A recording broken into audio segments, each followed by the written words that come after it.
गोपाळ कृष्ण भगवान की जय। लीळा नंबर 193चा उर्वरित भाग।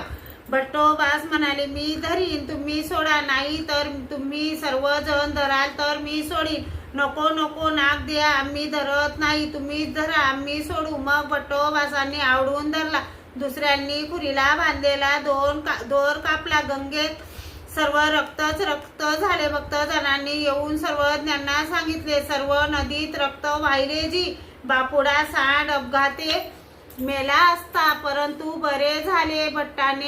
भट्टाने त्यांचे बंध सोडले। तो सांड पाण्यातून बाहेर निघाला व भट्टोबासांवरच धावून आला। सर्वज्ञान पुढे येऊन डकारून उभा राहिला। सर्वज्ञ म्हणाले, पाहिले का कसा कुस कसारी आहे। याने जोडलेली पाप कर्मे तुम्हाला माहीत नाहीत, म्हणून तुम्हाला याची कीव आली, परंतु याची सर्व कृत कर्मे आम्ही जाणतो, म्हणून आम्हाला याची कीव उपजत नाही।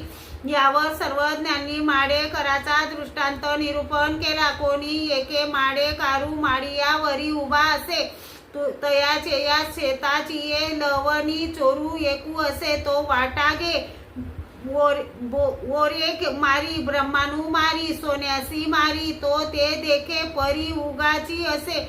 मग एकू दिस तो रायासी सापडे, मग तो राव तया ते खैरी झुपावे या धाडी। मग खवाईची गावीचा लोकू पायावया ये। तो म्हणे, कैसा बापुडा गोरा गोमटा, धारे धाकुटा, राणी येचा पुत, ऐसा दिसतू असे। मा रावो याते खैरी की जुपी ताये यारते पाकाडू का नेगे। मग तो माडे करू कांबळी याची बुंती घालोनी पायावेया ये। तव तो आईके मग म्हणे, येणे जिये पापे केली आहे ती मी जाना तू आहे की। याचे लांब खांड ते मौरी एवढे करावे, तया लहान खांड ते मौरी एवढे करावे। याच्या खांडी गावो पूजावा, तसे परमेश्वर मनुष्याचा वेद स्वीकारून संसारामध्ये अवतरले आहेत।